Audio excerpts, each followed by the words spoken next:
कुछ समय चलने के बाद विराट एक बड़े से घर के सामने खड़ा था। जनरल राठौर ने उस घर को देखते हुए कहा, विराट, आज से तुम यही रहोगे। ये घर हमने तुम्हारे लिए तैयार किया है।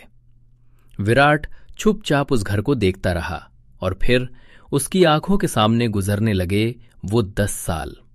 एक वक्त था जब उसके पास कुछ भी नहीं था, ना घर ना सहारा, बस एक गरीब लड़का जो सड़कों पर जीता था।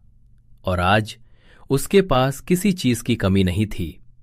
10 साल की मेहनत, 10 साल का संघर्ष, आज उसका फल उसके सामने खड़ा था।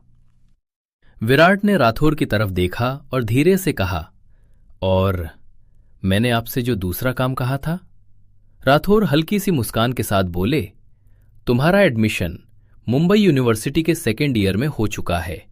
अब तुम एक ट्रांसफर स्टूडेंट के रूप में वहां पढ़ोगे। ये सुनते ही विराट के चेहरे पर एक अलग ही खुशी आ गई, जैसे सालों बाद उसने एक सपना जीने का मौका पाया हो। अब वो भी अपनी उम्र के लोगों के साथ हंस सकेगा, घूम सकेगा और शायद एक नॉर्मल जिंदगी जी पाएगा।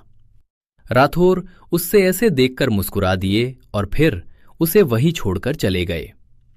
अगली सुबह 7 बजे विराट मुंबई यूनिवर्सिटी के गेट के बाहर खड़ा था। चारों तरफ स्टूडेंट्स के झुंड, हंसी मजाक, मस्ती, एक अलग ही दुनिया थी वो। विराट के लिए ये सब कुछ नया था। जहां से वो आया था वहां सिर्फ संघर्ष था। 10 साल तक उसने तपस्या की, आयुर्वेद का ज्ञान लिया, खुद को एक हथियार की तरह तैयार किया। ऐसा कोई काम नहीं जो विराट को ना आता हो। लेकिन आज वो सिर्फ एक चीज था, एक कॉलेज स्टूडेंट। पर क्या ये नई जिंदगी उसकी पुरानी सच्चाइयों को छुपा पाएगी, या फिर यहीं से शुरू होगा उसकी कहानी का असली मोड़?